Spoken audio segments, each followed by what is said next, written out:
trying to make fights with myself. Like the boys can attest, I was offering like 2-on-1, 3-on-1, cross facing me, ripping my face apart.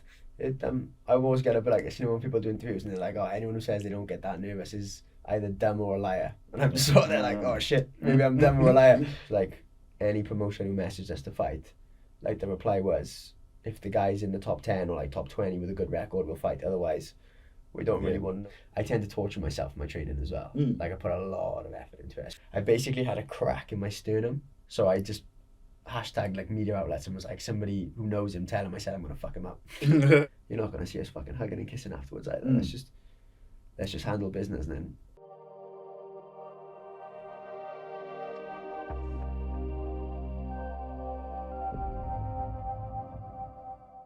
Hey guys, I'm Psy and welcome to Ace Podcast Nation, and this is an episode of, let's call it my story. It's going to be a damn good chat. Looking forward to speaking to my guest this evening. Of course, you know the place, Ace Podcast Nation, YouTube, Facebook, Twitter, Instagram, all that good stuff.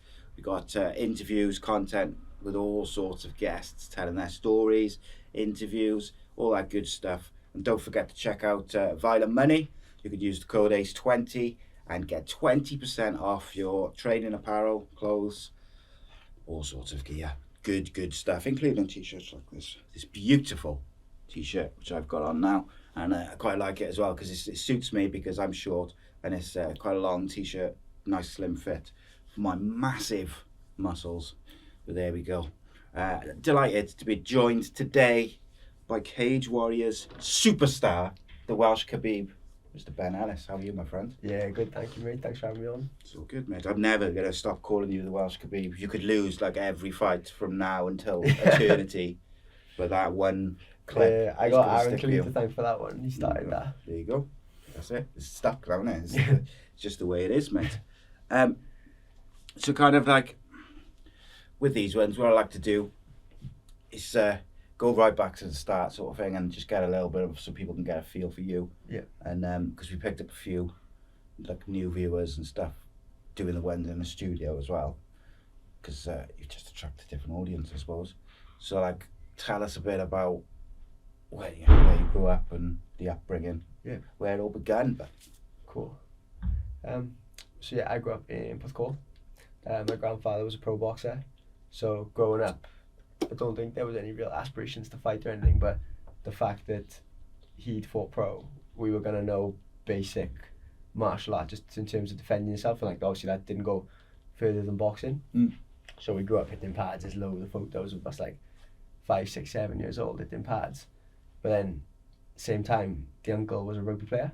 Okay. So he was Wales captain back in the day. So you got one hand, you want to try and copy your grandfather. On the other hand, you want to try and copy your uncle. Then my old man, in all fairness to him, he played first class rugby as well. So that was the rugby thing. Yeah. And then my other uncle runs competitively. Okay. So literally between like the four of them, all were doing his training growing up. I'd say rugby was the most serious one up until about 16 when I was really getting that itch to fight. So literally we're in Porthcawl comp, which in all fairness is quite a nice comprehensive, like there's not a lot of trouble, not a lot of fights or anything. And I was trying to start a fight promotion in the school. Oh, there you go. So like literally I was trying to make fights with other people, trying to make fights with myself. Like the boys can attest, I was offering like 2-on-1, 3-on-1. Like why the fuck I thought I'd win a fight 3-on-1 is beyond me. Like those Russian fights which have been going around social media recently.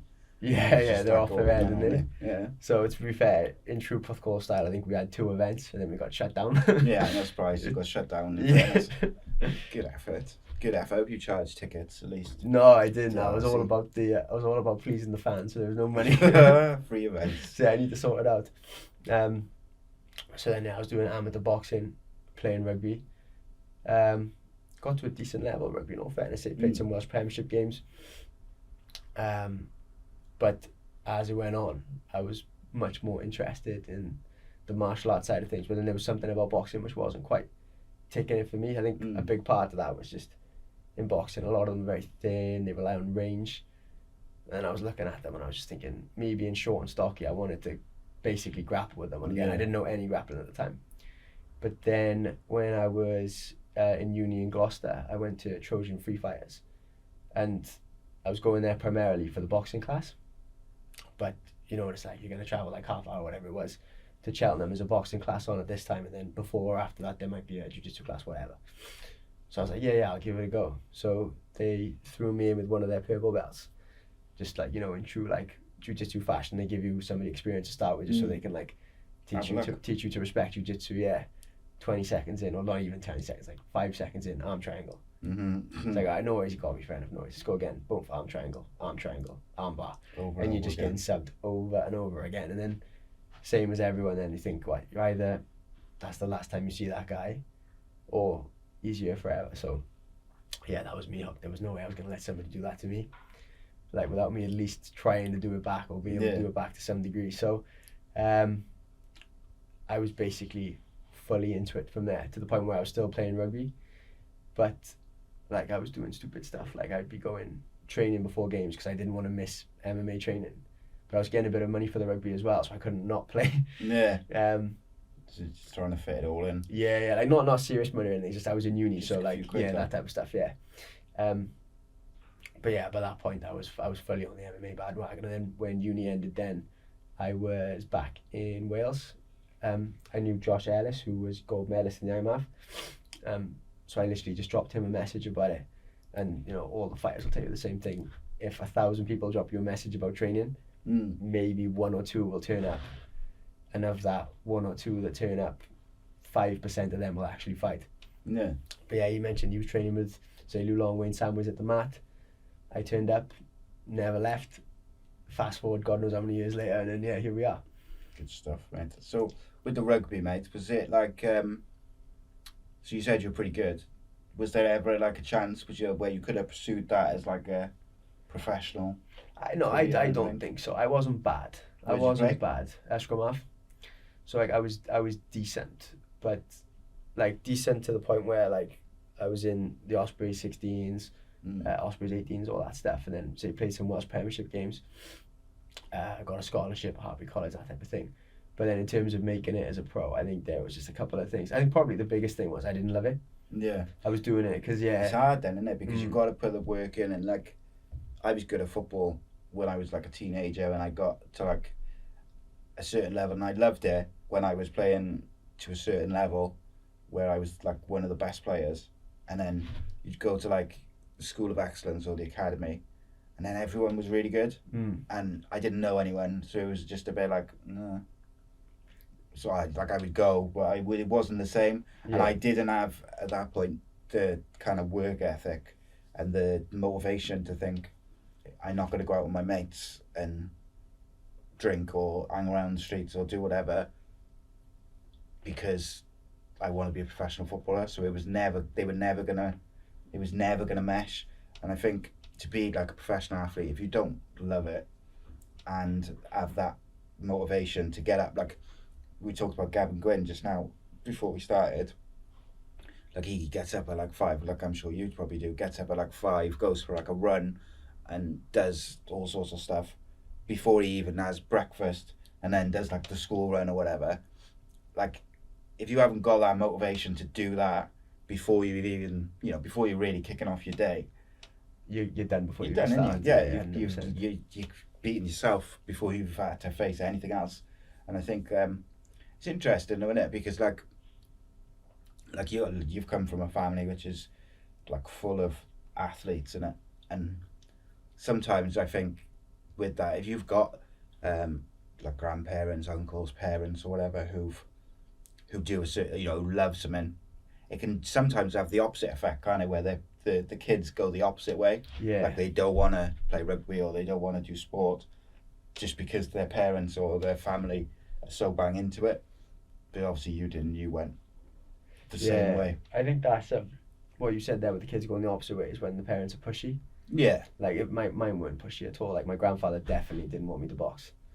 Like, but I think that's the thing, and not many parents want their kids to go and get punched in the face. That's all it. of my kids want to do. I think I might have asked you this before, but like all my kids now, they're like 17, 14 and 13 at the moment. Middle one's 15 in a couple of weeks. And like they all want to do, well, maybe the middle one not so much, but I think he would like to do something like boxing or something. They all want to do like a bit of MMA or Taekwondo or something, and my missus is just like, she's not fussed. Like, she just thinks that they will end up fighting more because they've got those skills. Yeah, I know what you mean. There's a fine line in there. Yeah, and I don't think they would, because Richard Shaw works at their school, so like I just think like they would probably start doing it with him, well, because they used to do like boxing classes in the school with him. Yeah. But with COVID and stuff, they kind of stopped it, and I don't think they've started it back up. And like I was hoping that they would, so that they could just kind of do a bit and then see. Like, I think the older one would love it, but I don't know. Like, sure, MMA is a bit of a trek for me. Like from Cardiff. Yeah. If you were going to go like a couple of nights a week, it's like, well, it's got to be 45 for me. Yeah, it's like a 45 hour journey. It took me an hour to get up to what's his head, Joe, or Inexperienced Real, and I think he lives like up by there somewhere. Yeah, it's right in the middle of nowhere, and it's an hour from Porthcawl as well. It's literally an hour from everywhere. Like, it's all right, like once now and again, and then like if you're going up there, like I went up there to record a podcast, that was fine, but like when you got to commit to something like a couple of times a week or whatever, especially like for me as a dad, like it's a lot, because I got that. 3 kids who want to get here, there, and everywhere, and I do stuff. I say that I do podcasts most nights, so it's like it's hard. But what about, so like you had, so the rugby you were pretty good at, but just didn't quite love? Yeah, it was the team element for me. Yeah. Yeah, to be fair, one of the Ospreys coaches at 16 like hit the nail on the head. You know, they used to do like performance reviews and stuff, and he was dead honest guy, very nice guy. To be honest, I can't remember his name. Makes me feel like an asshole. He literally said, he was like, Ben plays a game of rugby, like there's a checklist of things in his head, which means he's played well. Yeah. And the rest of it can go to hell. And that was exactly it. Like, so long as I was playing well, in my head, I'd won. Like, I'd got the better of the opposition 9. Yeah. And if that happened, the score could be 35-10 to the team, and I'd be like, whatever, I got the better of him. I had a good game. Yeah. Yeah.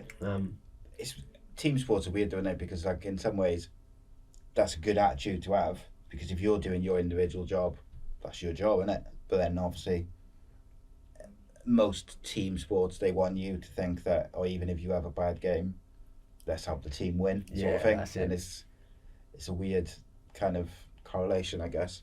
What about did you say one of your uncles was like a runner as well? Yeah. Yeah. So basically runs 10Ks and half marathons, but trains like an absolute demon. So he's a lot older now. I think he's 54 now. But does he still do them? Yeah. Yeah, he does. Obviously a lot slower than what he used to. Got to be an animal to keep doing that at 54, we still do conditioning with him now. Every Sunday we do track work, especially when we're getting ready for a fight. And he just, fair play, my brother does it with me as well, so it's good to have him there, and he just tortures the pair of us. Yeah. But fair play to him, he's there doing it as well. He say he can't quite keep up anymore. Oh mate, if I was him, I'd be taking you on like the mountain runs. Yeah. Just to punish you. Jesus, 10Ks. That's like a proper hardcore running, isn't it? Like, I see I know a couple of people who do like marathons and stuff regularly, and they just go out every day like and run miles and miles and miles. And I just think like obviously I can't do it now, but like even when I was fit and stuff and healthy, I don't know if I'd want to just run that much. Yeah, I don't mind. Like, especially where I've had it taken away from me, like. I'd quite like to go for a run a lot now, and I think I'd love to go, especially because I live by like Roath Park and that, where it's quite nice. I'd like, and I get up early, I'd be like, oh yeah, I would go for a run. Yeah, like the therapeutic element. Yeah. But like the thought of doing like, you know, like 10, 15 miles or whatever, I don't like a lot, like the equivalent of training for a marathon like every day. I just think that can't be fun. Like, it's got to hurt your body like every day. Especially when you're training for time. Like, I think his PB half marathon's 1:27. So it's pretty good going, in all fairness. I think he did that at 42 as well. Because he didn't start running competitively until later in life. Okay. So like with his training, the whole emphasis is speed. Like all the time. So you're pushing it regardless, and it just absolutely hurts. So even though you're doing like long distance, he's just speed, still just going and going and going. Yeah. It's good for your fitness, mate, isn't it? It is good for your fitness. I say, I know Jack Shaw's big into running. Him and I were talking about this the other day. We just think, you can't really, I don't think, you look at the guys who are renowned for having cardio in the cage, they're all runners, like the Diaz brothers, Bisbing, You can just keep reeling them off. I think there's something about running which translates to the cage really well. It's interesting, isn't it? Because sometimes with other sports like football or rugby or whatever, like stamina doesn't always transfer to playing on the pitch, like because you're doing a lot of like short sprints and stuff. So it doesn't, like, obviously if you're super fit, you're super fit and you can go for a long time, but like it doesn't always translate. Like you see people come back from injuries and they need a few games to kind of get a bit of match fitness. But you reckon like that sort of aerobic fitness translates quite well though? I think so. Like to a point, like not to the point where I'm running like 5-6 days a week. I probably run twice, maybe 3 times a week, if that. Because I saw John Danaher post the other day and he was talking about this guy who lives in New York and he used to be a world-class runner. So now his job is basically a personal trainer in New York, but specialising in running. So he basically runs with people all day. So like say he's got 6, 7, 8 clients in a day. He's running with each of them, like doing various distance. So he got in touch with Dana about doing one-to-ones. So we started doing one-to-ones, whatever. And eventually the guy's going to go to a class and spar with like other white belts. And he said 2-3 rounds in, the guy's knackered. Yeah. And he's just like looking at this guy like, how? Like this is literally like a world-class level endurance guy and he's shattered. Like I think just can't do it. Yeah, efficiency of the movement and like specificity to the sport is king. But then at the same time, I think there's something about running. Yeah, I see like Jack and Oban and that they do a lot of cycling and stuff like that as well. I see them all the time in the summer last year. Yeah, they went like cycling. I suppose there was COVID and that, wasn't there? So that you had to find new ways. Had to find ways to train and get fit, I suppose, wasn't there? So you come out of so you do just drift away then once you finish uni and you come back to Wales. Do you just stop rugby then? Yeah, I was 100% on MMA then. Dead yeah. On that train. Do you remember the first time you met Lewis? Yes, I do actually, because I got stitched up because Lou don't listen. So I walk into the gym and I'm like, oh guys, like nice to meet you, blah blah blah. Like I know, like you know what it's like when you first meet somebody, especially in an MMA gym, you want to like come across like you're not another idiot, but at the same time you don't want to try and make out like you know everything, because then of course, everybody knows those are the guys that don't master it out. So I was like, look, my name is Ben, I'm from Porthcawl, like I know Josh, I've done a fair bit of boxing. Like I say, whilst I didn't compete that much in boxing, I think I had like 10 to 15 fights, something like that. Okay, so but like I was training for years. Like. Yeah, so like, nothing like having 50 fights, but I'd done a lot of it. So I was like, I've done a bit of boxing and I've done a little bit of MMA as well, because I've been training in Gloucester. And yeah, this is the crack.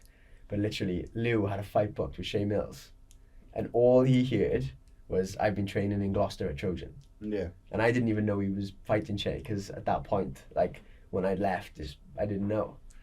So he got in his head that I was training at Trojan and I'd basically wandered into his gym to spy on him. So he got all of the boys to come after me. And this goes on for like probably a month. Maybe a little bit less, but maybe I'm being dramatic there. Maybe 3 weeks, 2-3 weeks. And then they're like, oh, so what's the crack then? When you go back to Gloucester? I was like, I ain't. Like, I'm home. And they were like, oh. They're like, oh, we thought you were here to spy on Lou. I was like, no. I said, I've been training at Gloucester and now I'm here. They were like, oh, fucking hell. We thought you were a spy. I was like, I ain't a spy. and then we were all right then. Just bad. But honestly, for that 2-3 weeks, like, I didn't have, actually, I'd done like a few months of grappling, so like nothing compared to him, and he's cross-facing me, he's ripping my face apart. Beautiful. Good times. That seems like quite a Lewis thing as well. Yeah, 100%.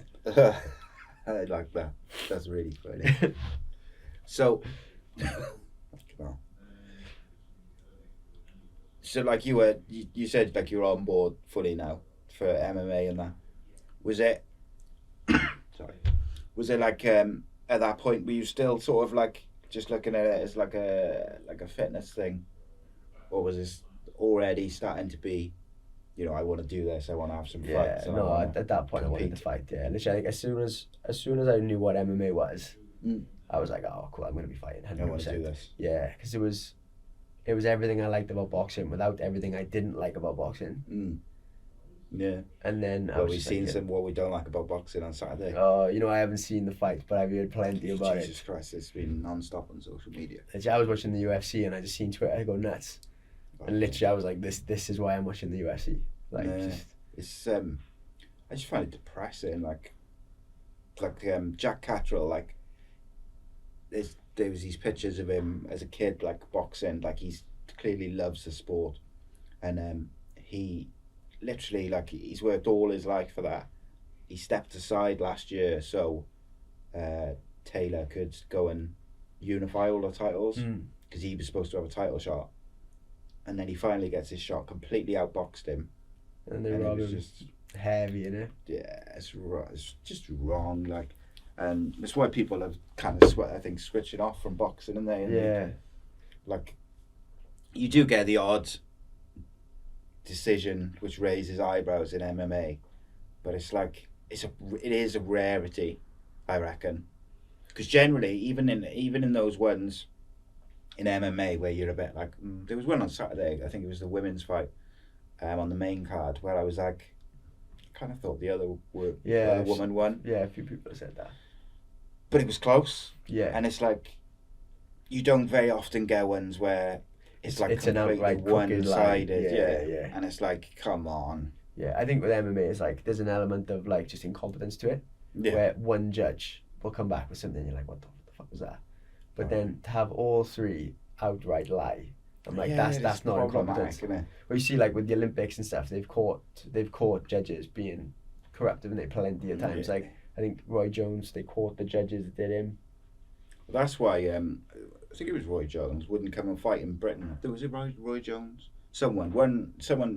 Oh no, might be Terence Crawford actually. Yeah. Now, like, he won't come over and fight in the UK because he don't trust the judges. So after that, it's hard to argue, isn't it? Yeah, but like I've always kind of saw it as British fighters get screwed over if they go to like Mexico or America.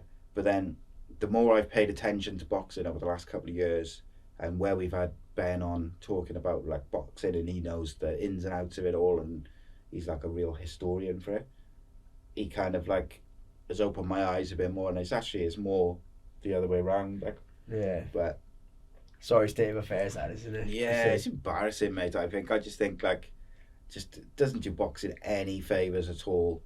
That like things like that on Saturday just makes people think, what's the point?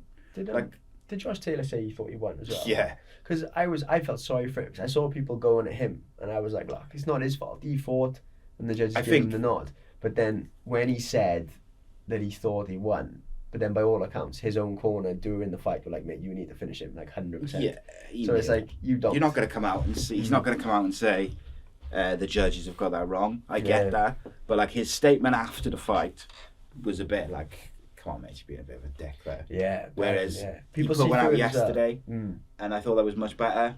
He kind of said how without saying he lost the fight, he said how well Jack Catterall did, and then like his missus and his family have been taking a load of abuse, and it's not their fault. They didn't do it. You know what I mean? And it's like the judges. It's not like the judges were all like Scottish judges or something. Like I think they were English judges. So like, it's not even like it was in Scotland and they're all Scottish. It was just a weird thing. Even the judge who got it right, like who gave it to Catterall, only gave it to him by like a point or something. And it's like, you're still way off. Like. He won like, I think 7 rounds on the bounce or something. But yeah, it's just a weird thing, isn't it? Yeah, the thing is with boxing, it's happened so many times now that everyone's shocked, but they're not shocked in it. Like, I think that one was shocking because it was so bad, but the concept is... Yeah, it's why I stopped watching boxing, because I was just bored of it. Like, because you invest even as a viewer, like you invest your time in watching a round fight, like, and it goes to 12 rounds, and like Saturday, like it was a good fight, but like the guy Jack Catterall's performance was what made it like enjoyable as a viewer, because you were like, he's the underdog, this is his big chance.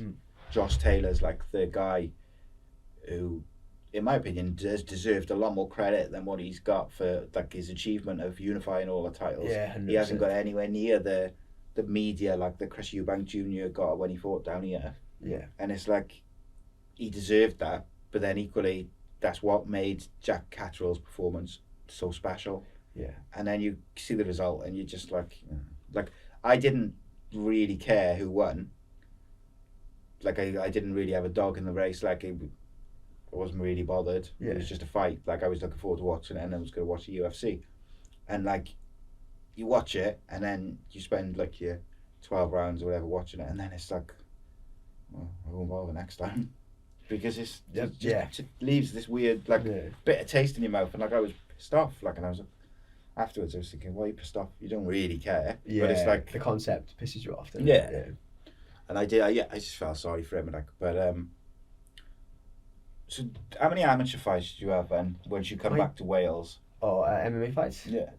8. So yeah, I had 8. That was 8. Were they all down here? Yeah. No, there was one in Liverpool, and then the rest were in Wales, to be fair. But all like whilst you were training down here, yeah. Yeah. I never fought when I was training in Gloucester. All my fights have been in So Trojan, that's Jack Stone's thing, isn't it? Paul Sutherland. Yeah, sorry, Paul Sutherland. I think. Which one's Jack Stone? I should know this, but I should as well, because I speak to Jack quite often to get his fighters on. I can't remember what it is, but yeah, I know what you mean. Yeah, Trojan, Paul Sutherland, innit? That did mine as well. Yeah, so actually, I only trained there for, I reckon, my guess would be 5 months, something like that, 4 months.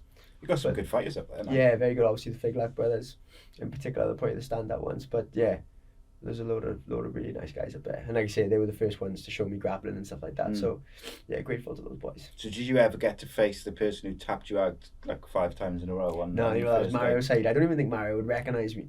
I saw him at a show, and I sort of looked at him, and he looked at me, and I was like, sort of giving him high, and I don't think he recognised me. But I haven't seen him since, actually. But if I saw him now, I'd obviously grab him and say, grab him and tap him out. Say, yeah, you're the first guy ever who's like show me what grappling is. So say, Mario was always very nice to me, to be fair to him. That's the way. So 8 amateur fights. Do you remember your first one? Yeah, the first one was on Richard Shaw's show. So at Cage Warriors Academy in Newport. Okay. They put me in with another debut. Yeah, they have some awesome shows on those Cage Warriors Academy Shaky shows. does it well, in all fairness to him. Like I say, I spend quite a lot of time up Shaw MMA now. I go up once a week for sparring. Alright, so I obviously have to train and stuff. I speak to everyone. And yeah, he does it well. Like, he spends time researching the fighters, makes even fights. Yeah. Like, I think he said, I think it was on a post or something, that he sort of prides himself on not having a load of first round finishes. Yeah. Like, he wants competitive fights, whereas you see a lot of other promotions. They were saying, oh yeah, we had 15 fights and 14 of them ended in the first round. It's like, yeah, because you're putting people up against the non-matched up, like. And that's it. It's not what it's supposed to be about. Yeah. Amateur's supposed to be learning, isn't it? And and even pro MMA. I think pro MMA is about it being a fight. Yeah. So if you're gonna be a bookmaker and you're gonna put odds on it, it's relatively similar. Like, you've only got to look at an MMA show versus a boxing show and look at the odds. It's non-comparable. It's true, isn't it? I just think, I don't know what it is. I think some of the the Cage Warriors Academy shows, which I think it was the Southeast one most recently, was pretty good. But like some of them, you're right, they're nowhere near as good as the Welsh one. Like they've had some really big people on the Wales ones as well. Like obviously guys who've gone on and done well. So what was you like before your first fight? Were you nervous? And no, I wasn't, to be honest. Do you get nervous at all now? Really? Not really. No, a little bit. I think you're gonna have a bit of anxiety or whatever. Yeah. I always get a bit like, when people do interviews and they're like, oh, anyone who says they don't get that nervous is either dumb or a liar. And I'm just sort of there like, oh shit, maybe I'm dumb or a liar. Like, don't get me wrong, a little bit nervous, but nothing like what some people get. Like, at the end of the day, no one's forcing you to fight. No one's forcing you to turn up. You chose to do it. You want to do it. So why are you nervous? Go have a fight. No, a bit of fun. What was your amateur record? 8-0. Yeah, 8-0. It was a bit annoying because I didn't get that many finishes. I think I had 3 finishes out of 8. But then I didn't lose. I lost one round. But then that was because not it wasn't my fault. Yeah, no. There was a miscommunication with the weigh-in. So it was a day before weigh-in at 70 kilos. But we thought that it was their same day weigh-in because in Wales, all of the amateur shows are same day weigh-in. Okay. So we get a call on the Friday being like, "Where's Ben?" And she was like, "What about?" They're like, "Yeah, like we're at the weigh-ins now and you're in here." So we said, "Look, fucking do a video weigh-in." So like literally just chuck him on a scale with blah blah blah, and then the fight can happen tomorrow. But as we're going up there, it's like, well, if he's done a day before weigh-in, he's not going to be 70 kilos tomorrow. And I'm obviously 70 kilos because I was getting ready for a same day weigh-in. So we got into the cage and he was so much bigger than me. So I dropped a round to him and then I won the next 2 rounds then, so I won on points. But yeah, say sometimes it's tricky to get people out of there in amateur. Like the gloves are quite big, so they can like use their armpit and things to like block the glove when you're trying to ground and pound them. And then 3 minutes isn't that long. No, it goes quick, doesn't it? Yeah. So by the time like say you do something on the feet, take them down, work your way to a good position, you get to a good position. The round's over. And it's like, right, you got, say, if you're lucky, 20 seconds left. They're like, right, 20 seconds isn't that long. I can sort of hang on to like buy some time. Whereas if you hit the deck, say in the same time frame, you're gonna have 2 minutes plus left. They can't play that game. And then do you know when you do like when you train just now and that, do you train to kind of get stuff done in a certain amount of time? So like obviously you said there, like, you know, like do some stuff on the feet, get them down, work to a good position. Yeah. Do you train to try and get that done? Because obviously you know you got 5 minutes to get it done. But do you train specifically? I'm just interested really. Just train specifically to try and get there in a certain amount of time. Sometimes. Lou's quite big on this. Like doesn't always want to do 5 minute rounds. Sometimes threes. But when we're doing the threes, like you're chasing the finish, chasing the sub, chasing the whatever. Like get to a position where you could finish. Like really up the work rate. Primarily, I'd say we do fives. Yeah. I was just interested in whether you've done it like, if you sometimes looked at it like that, or if it was, you know, you just like separate the aspects. Yeah, no, I know what you mean. It's an interesting idea. So we do a little bit of it, not too much. Like I like doing fives just because I want to make 5 minutes so ingrained. Yeah, I know where I am anyway. So you know, you don't need someone to tell you there's a minute left or whatever. It's just, you know how long's left or not. We've done that with our Thai coach Joey. Like obviously for him it's 3 minutes, but if we do a 3 minute Thai round, put a stopwatch on without a beep and he'll call it close, like always within 10 seconds. Like he knows where he's at. Like but it's a skill in itself. Yeah, isn't it? Of course it is, and it's just ingrained in you, innit? Doing it repeatedly, like just repeated behaviour over and over. You just get used to it, I guess. Yeah. We're lucky never been able to look at the screen in this. That's it. They tend to tell you anyway, don't they? But so, do you remember the moment where like you would sort of decided, right, we're going to go pro? Because like you said, you're A&O amateur. In the latter part of those 8, was it getting to the point where it was like, I don't know, like sort of, right, I mean, you probably need to move it along a bit now because you obviously you'd lost 1 round in those 8 fights. Is there a part of you or a part of your coaches where they're sort of saying? To be honest, it wasn't really discussed like in any capacity whatsoever. Like we were more chasing top 10 guys, you know, on Tapology. Yeah. So like any promotion who messaged us to fight, like the reply was, if the guy's in the top 10 or like top 20 with a good record, we'll fight. Otherwise, we don't really want to know. Like one promotion, I think. So what would I have been? I would have been 6-0, and they wanted us to fight a local guy who was 2-0. And we're just like, why? Yeah. Like why? What's the point? Like, and then, in all fairness, then I had a few fights on Budo in Swansea with Dino. He got in touch with an Irish guy who I think was 7-0 at the time, something like that. Okay. Again, ranked highly, so he came down, and then I fought Scotty Pedersen then for the Cage Warriors Academy title. So we weren't so much talking about pro; it was more talking about who can you bring down. Yeah. And then, does it get to a point in the amateurs then where there's just you almost run out of people to fight? Like, yeah, because a lot of them go pro, and you're like, oh, okay, so like I'm here. I think I was ranked number 1 when I went pro, to be fair, but 2, something like that. But say, for argument's sake, when I was ranked 8th, I was like, right, cool, I got, say, the top 20. So I got another 19 people I can look at, and then all of a sudden they're gone, because they've gone pro. Yeah.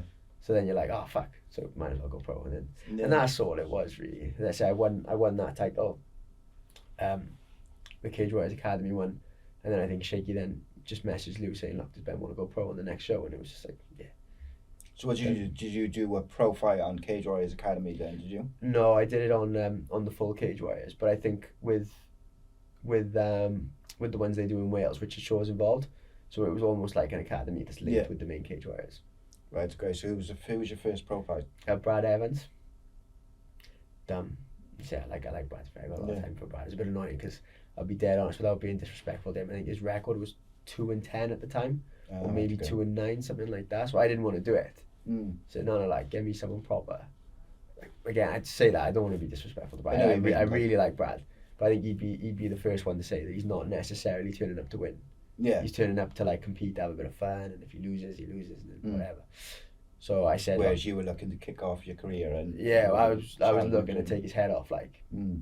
and Did ideally, you finish him? Yeah. yeah, ideally I wanted someone in there who was going to try and do the same to me. But again, it's like with those pro gloves, it is different to MMA. Like, Did it take you long to adapt? Like, bit of time to adapt to? no, it's change pretty in the much gloves. just suiting my game. So I do a lot of like wrestling riding. It's like I took Brad down, got onto his hip, and then rather than having that big amateur glove where they can like sort of latch onto a point, you basically just got your knuckles. And again, that's less that he can block as well. So I was just clipping him with shots, and then before you know it, he's got a cut on his forehead. Thinking, oh, no, I'm not even really trying to hurt him at this point. Yeah. And I'm already marked him up. And then I think about a minute and a half, 2 minutes in, I managed to get in a good position, and it was like 4 or 5 clean left hooks, and it was done then. He was covered in blood. A little bit, yeah. So I hurt his jaw, I did, but he did have a bit of blood in him too, so I did. So when was the first fight in your pro career where you felt like it was a proper challenge, like a real this guy's gonna try and take my head off? Probably Crawford. So my second fight after Brad was with a Greek guy. I think he was 2-1 at the time. But like, we knew he'd done a bit of jiu-jitsu. He was tall. I think he was 6'1". Okay, that is quite tall. Yeah, like, for featherweights, you as very well, tall. Yeah. So it was sort of like, for You're him, like the same height as me, more or less. yeah, I'm 5'8". Yeah. So I was like, in the build up to that, we were like, all right, he's gonna have. We know he likes jiu-jitsu, so he's probably gonna go to his back. He's gonna have really long legs. He's gonna try and tangle you up. So for that reason, I was like, I show everyone respect. To be fair, everyone's dangerous. Do you know what I mean? Anyone can clip anyone. But at the same time, I was like, with, again, no disrespect to like Greece and stuff like that, but when they come over, they're either amazing or they're not the best. Yeah, there's no in between, really, is there? Yeah, and I was sort of gearing up for him to be not the best. To be honest, I don't really know how he's done since. So I haven't really got a gauge of how good or how bad he was. Rafael Scruez. Very nice guy, in all fairness to him. And again, I don't think he was bad, but his game plan was to try and stay long. So you could just tell by the way he was kicking, he was trying to just keep me at that range. But I caught his kick, took him down, and then I knocked him out then from half guard. So Go on and do something similar. pardon? You do something similar in one of your later fights as well, no? Oh no, that was the one. That was the one was that everyone likes. Yeah. The Welsh Khabib. Yeah. So then from there we went into COVID then. So at this point I wasn't signed exclusively with Cage Warrior, so I literally had just done 1 fight deals. And with COVID we were hearing that they were only going to match their signed guys. Right, okay. So I was basically just being a pest to Ian on Twitter trying to get a match, and they offered us Kingsley Crawford. So I'm 2-0. I think Crawford was 5-2 at the time. So what's that? 7 fights versus 2 fights. So he's got treble the experience of you. And he had more amateur fights. So I think he had 11 or 12 amateur fights. So like, He's a good fighter, to be fair. yeah, he's not bad at all. Like, so Lou was a bit like, oh, it's like, look, it's not that we're nervous about Crawford. It's just the fact that like, why would you give up treble the experience? Yeah. And I was like, look, with COVID and stuff, it's going to be that or nothing. Yeah, I think that's the thing, innit? Like, you got to just either, you got to take the opportunity because... Yeah, as I say this, I might be talking absolute shite, and it might have been before COVID.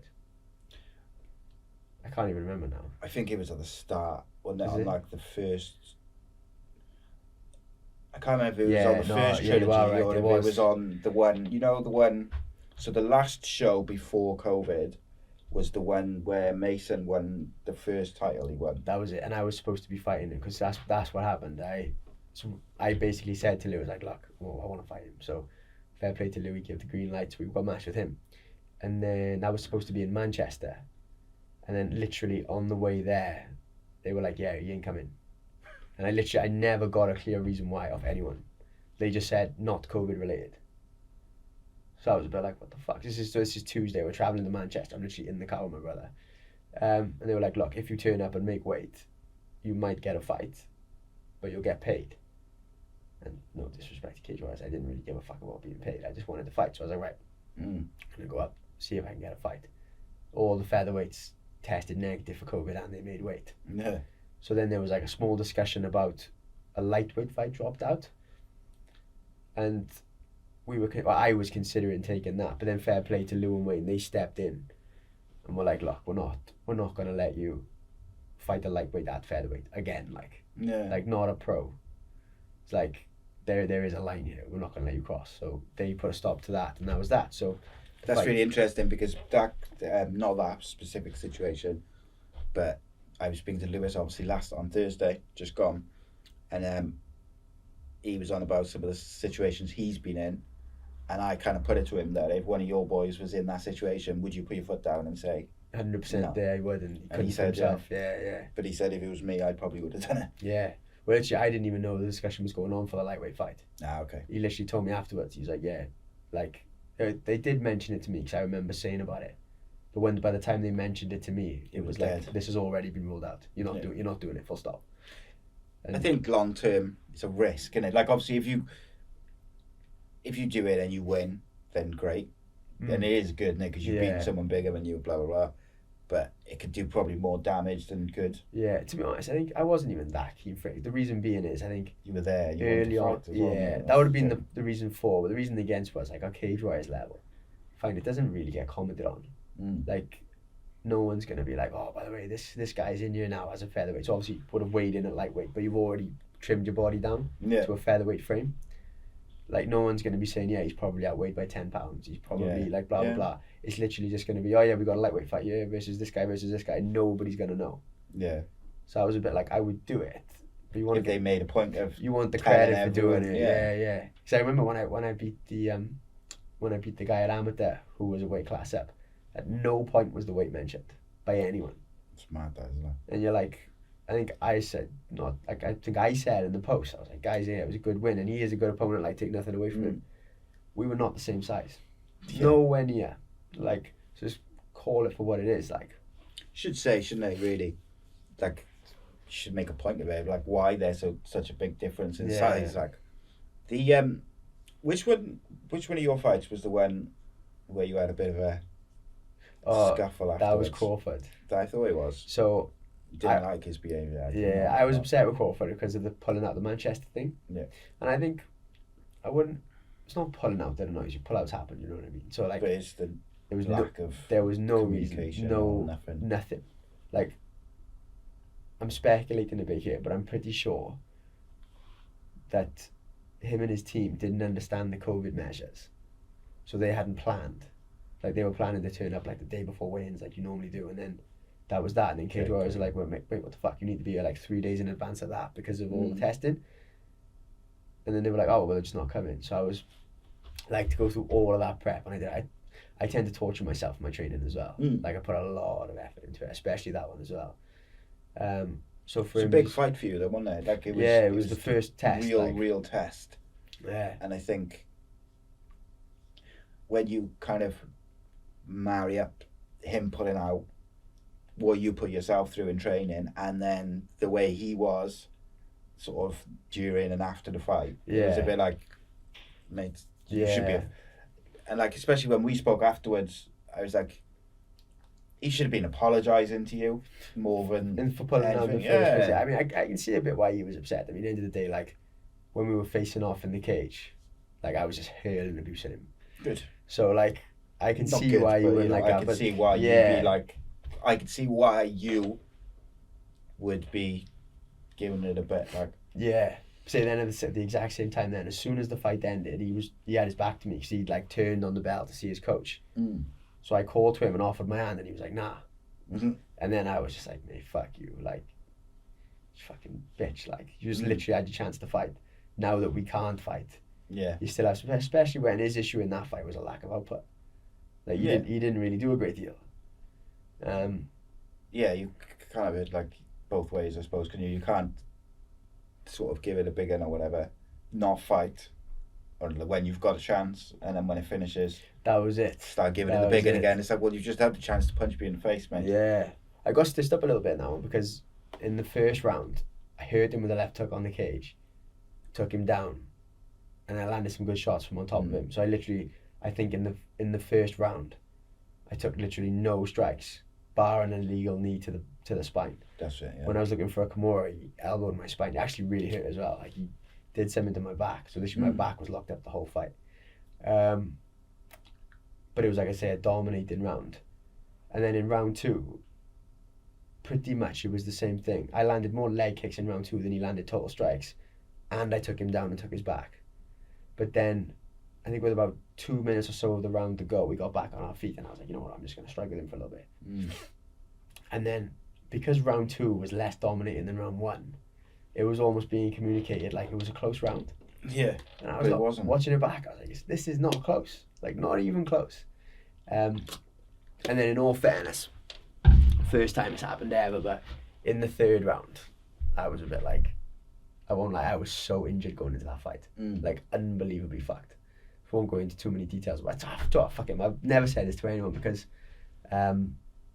like, it's just classless, isn't it, talking about injuries and stuff. But I basically had a crack in my sternum. So, nasty. Oh, it was bad, like really bad. So I didn't spar for like 3 weeks before the fight.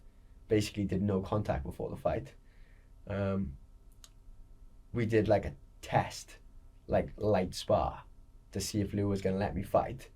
I'm on top of one of the boys and my chest cracks. And I'm like, look, just let me stay on top of you for a sec. Like, just so I can like make out I'm alright. Yeah. He's like, right, cool. So get through it anyway. Lou's going to let me fight. I'm cutting weight on the floor and my fucking sternum locks up. So like literally I'm like on the floor like stuck. And this is probably like 6 a.m. So what's that? Like 4 hours before weigh-ins. And I literally can't fucking move. So we get into the cage. We get into the round, so the 3rd round. And literally it just hit me. It was like, mate, you're 2 rounds up clearly. If he hits you in the chest, like it might be fight over. Like you don't really know what's gonna happen. Yeah, the thing is, a good body kick or something could take you out anyway. Yeah. So like, if you've got a cracked sternum, that sounds brutal. It was bad. And to be honest, that hit me and I had a massive adrenaline dump and I was like, right, just. When did you find out that it was as bad as? He said he knew the injury was there, but at the same time, sometimes you got to do what you got to do. We even said like Thursday, like fighters want to fight, don't they? And you know that. Yeah. You just got to be there when. Yeah. It's the point where you got to say like, you got to take it out of their hands, I suppose. But like, yeah, that's brutal. Yeah. So in the 3rd round, you kind of not held back a bit, but no, like, I say literally held back. I was protected like, it a little bit. Just get through this round. Like he's not really gonna try and take you down. He hasn't got a massive amount of output. He's just gonna bomb a left hand. I didn't really want to wrestle because wrestling was aggravating it. So I was like, right, just stay on the feet. Don't let him hit you. Just be relatively busy with the jab just to keep him off you, and then go from there. He definitely won the round, 100%. So we're going into the scorecards, 2 rounds to me. And then he starts acting aggro and starts saying things like, oh, who would you rather be and stuff. And I was looking at him, I was like, mate, you're a fucking idiot. Like, seriously, you're a fucking idiot. Obviously, he doesn't know about the injury and stuff, but it's like you clearly lost 2 rounds to 1 and you're going to act as if you've been this massive entertaining fighter trying to finish it. So yeah, fuck him anyway. It's going to be interesting. I'm going to see him now in London because he's fighting Aiden James on the same card. That'd be a good fight. Yeah, I think Aiden will do him, to be fair. But yeah, it'll be interesting to see if he still got his knickers in the twist because he trains a GB top team now as well. So interesting. So you will definitely see him, won't you? Because you'll be he'll be trained. Yeah, he trains with the guy that I'm going to be fighting. Yeah. Interesting.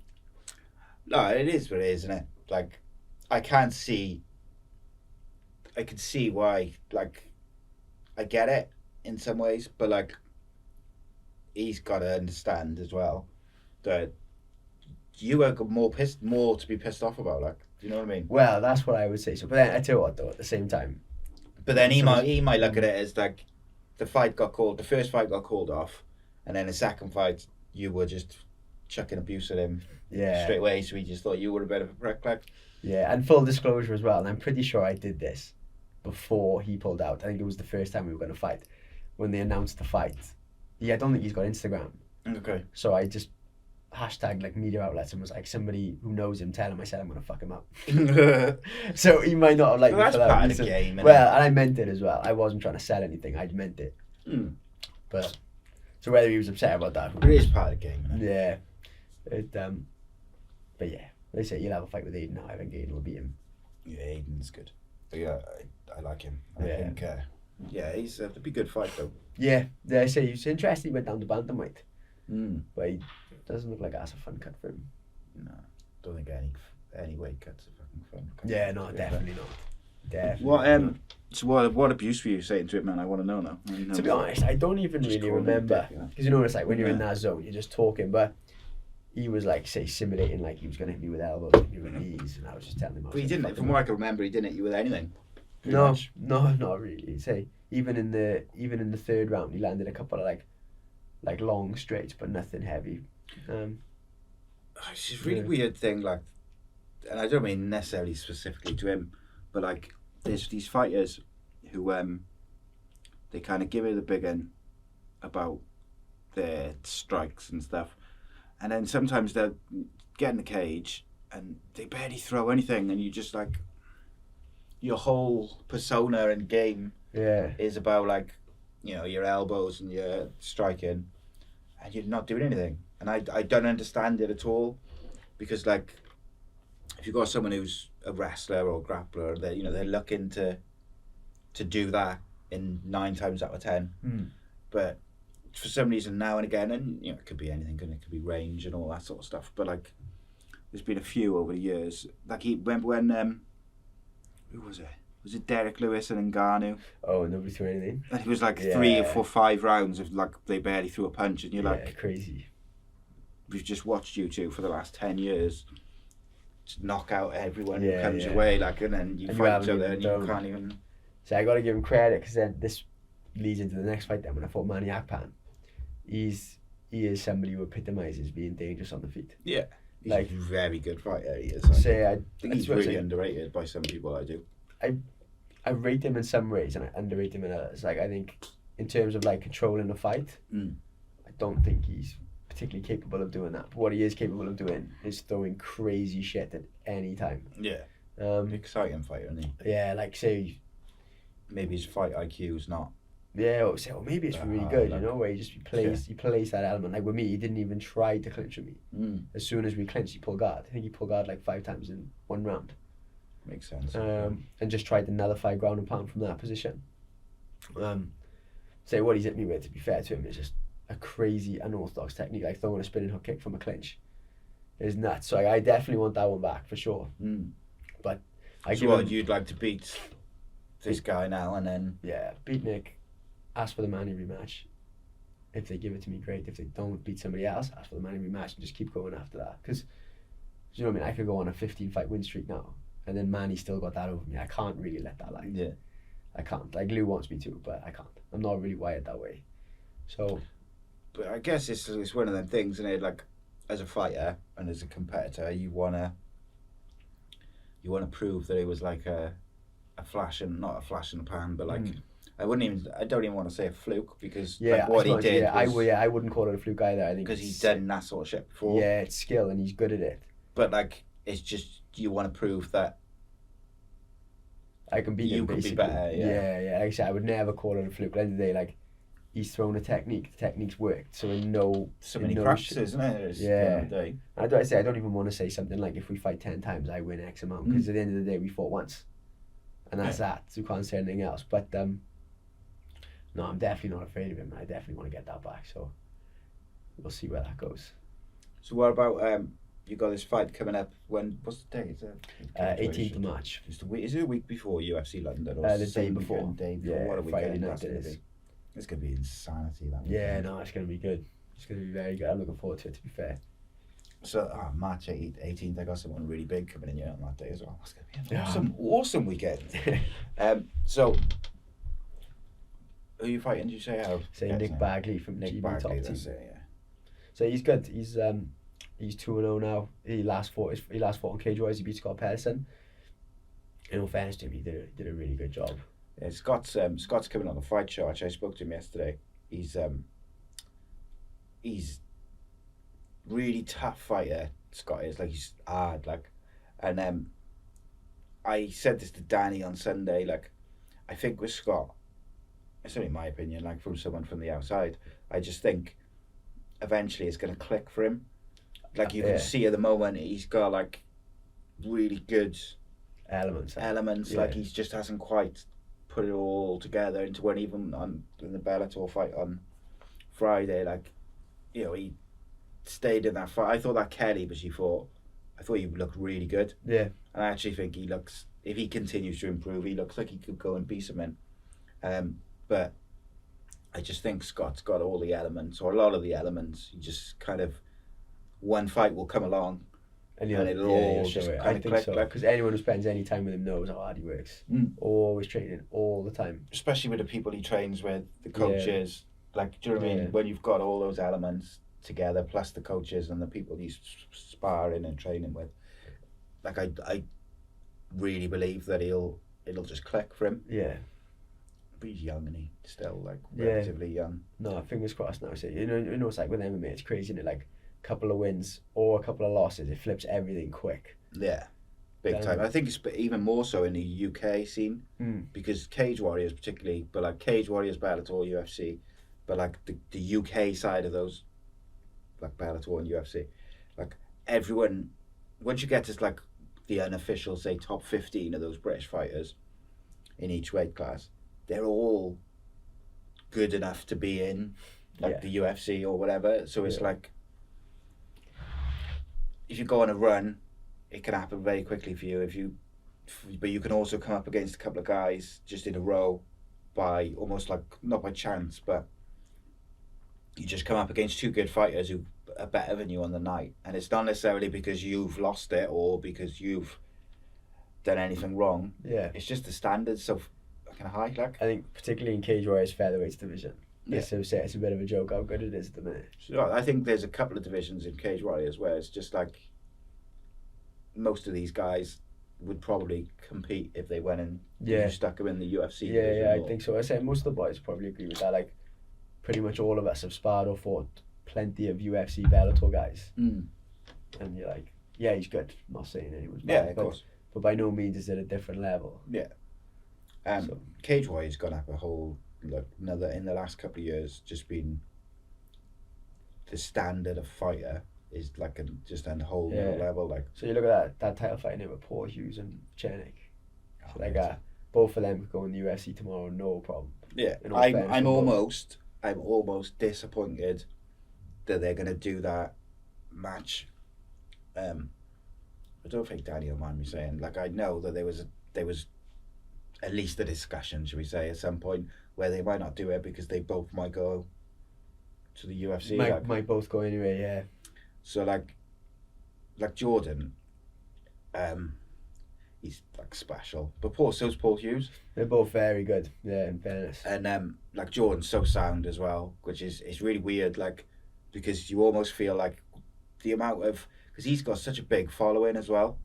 So like, you almost feel like with someone who's got like such a big following, is special and is like as talented as he is, he's the champion and, you know, X, Y, and Z. You feel like he should have like a bit of an he should be a bit of a cock or something. Like, he should just be like a bit arrogant. So I spent a bit of time with him recently. We sparred a couple of times in the camp for this one. I was going to say very nice guy. So we went up. I went up a few times now. I've only sparred with Jordan twice, or 3 times. But on the first one, he broke his hand. So we literally did 1 round, and that was that. But I say he's a nice guy, good fighter. Don't think he'll be in Cage Warriors much longer, to be honest. I think they'll both go to UFC. I think so. Which means that featherweight title will be up for grabs, Spence. Yeah, it's going to be interesting. But at the same time, man, the UFC roster's so packed. Whether they'll let 2 featherweights come in, I don't know. So I've been plenty of stories where they're like, they want to sign whoever, but they can't because they've got like 700 guys. They've got to get rid of some people, I think, haven't they? But the problem is, like you say, their roster is so bloated. But then, I think there's a lot of guys who could probably either have had their chance in the UFC and probably have shown they're not quite up to it, or there's a lot of guys who are coming to the end of their career. The trouble is, the guys who are coming to the end, they're the ones that attract viewers because people know who they are. Yeah, that's it, innit? Like, people don't So necessarily you need in. to pit them against the younger guys, don't you? It's cold, isn't it? Like, say you're basically killing off a legend of the game by building someone else up. But that's kind of what the game is. So they tried to do that. Jim Miller, didn't they? He keeps beating the young guys. Yeah, that's it. Well, there was talk Legend. of them putting Paddy against Cowboy Cerrone in UFC London. I was intrigued by that because I think Paddy would beat him, but I was also like, second fight in, that's a big name. Yeah, it's a to big have. jump. But then they've gone from that to giving him some, with all due respect to the guy, like a lesser known guy. Yeah, I forget who he's matched with now, but yeah. I hadn't heard of him, like, and maybe that's my ignorance, or maybe he's just not that well known. I don't know, but like, you'd expect Paddy to put him away. Like, I would have thought. He was so clever though.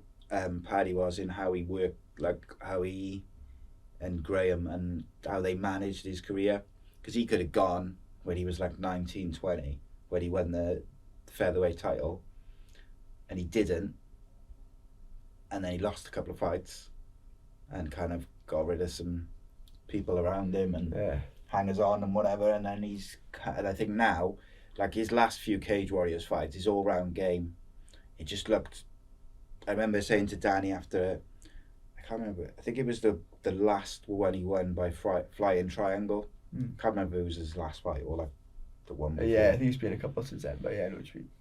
But like I said to Danny, like when we were talking about it on the Sunday show, like I said, I can't see anyone like who I look at it and I just think, yeah, he should fight him next, because there was no one like in that lightweight division. It was I felt like was anywhere near his level, especially in terms of like following as well. Yeah, like he's got a big following. Like, how do you sell a fight like a Cage Warriors level if one guy has got like this massive following and who is just tapping out everyone with like flying triangles or whatever in short amount of time, and then you look at the opponent they're going to put him in with and you're like, look, you're a good fighter but you're not, like, do you know what I mean? There's such a big gap, and then that's going to be, and then they stopped putting him, he wasn't the main event then for a couple of fights because the opponent, I think anyway, that the reason he wasn't in the main event anymore for his last couple was because the opponent they didn't feel like it would sell a fight. Yeah, I got you. Whereas they had like Hughes and Vucinic and all that. Who do you think is going to win out of Jordan and Paul Hughes? I do think Jordan, to be fair. Like, maybe I'm a little bit biased now, training with Jordan a little bit. Like Jordan, so you're looking at that first fight. Fuck, I got a bad memory because I can't remember the rounds, but Jordan was doing really well in the first. And grabbed the cage, didn't he? Yeah, Paul grabbed the cage. Changed the whole thing of that round. Yeah, he used that to hit the switch. Got a decent top position off the switch, and then had a really good round. And I'm a bit like, it's naughty. It is very, very naughty. And then the following two rounds, so I agree with the judges where I gave it narrowly to Jordan. Yeah. So I just think, if you look at that fight, and you take away that fence grab, you win 3. Yeah, but then at the same time, rounds 2 and 3 were really, really close. They're both good. They're both really good. They are both very good. Both very big for the weight as well. So yeah, I was surprised how big Jordan is. Quite tall as well, isn't he? Yeah, that's it. Yeah, so it's not even just like muscle mass and density. He's tall on top of that. So yeah, no, they're both good. So evenly matched, evenly sized. It's gonna be interesting. Yeah, it's gonna be a hell of a fight. I do think Jordan probably win. Right. So you're fighting dude from top team who I keep forgetting his name. Yeah. Buckley, right? Bagley, yeah. Bagley. I apologise. This is camera. Send him a message, mate. Nah, I'll probably talk to him in the cage. You know me, I like to talk face to face. He likes to abuse these people before you fight him. Yeah, he's got a fair bit of buzz. A lot of it deserved, you know what I mean? Like, you go out, beat Scott the way he beat Scott, like, credit to him, he deserves the hype he got. I'm pretty sure Cage Warriors signed him exclusively to them after that.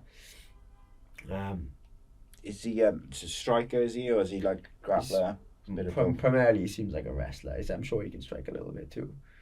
But to be honest, again, I don't really like doing like my argument to a camera. I'd rather do it face to face, but just fuck him in it. Like, you get this with the fight game. Like, everyone tries to be like semi-respectful whilst also like subtly having digs. Yeah. So I'd just be like, look, you fucking stay on your side of the cage, I'll stay on mine, let's have a fucking proper scrap. Afterwards we can shake hands, no problem. But then at the same time, you're not gonna see us fucking hugging and kissing afterwards either. Let's just handle business and that'll be that. I'm pretty sure it's gonna be a fucking good fight, to be honest, because to his credit, I don't expect him to be easy to take down. I'm pretty sure I will get him down, but I'm confident it won't be easy. Yeah. I know I'm a fucking nightmare to take down and more difficult to keep down. So I wouldn't be surprised if big portions are spent of it with, say, two guys with a very similar body type and a very similar fight style just meeting in the centre, fighting for the centre. So it's gonna be an interesting one. I think he's training at a good team as well, with some high level people. Yeah. So he's certainly going to be a challenge for you and that, and I'll be watching, mate, because it's going to be an interesting one. Yeah, thank you. See how it goes. I'm really looking forward to, like, that weekend's going to be mental. I'm really happy that it's on the 18th.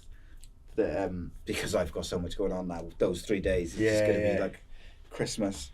But so what I've been finishing off these shows with, mate, is it's kind of like a nice easy question, nice hard question, depends how you look at it. But everyone interprets it differently. Okay, here we go. And that is Ben Ellis. What's the meaning of life? I see. I got me under the pressure here. I saw Lou's answer to this. Yeah, that's a beautiful answer. And yeah, you can't compete with that. Meaning of life. See, I want to try and be funny, but I know I can't compete with Lou with being funny. So I'll just say, do what makes you happy. Don't really give a shit what others think. Look after those close to you, and job done.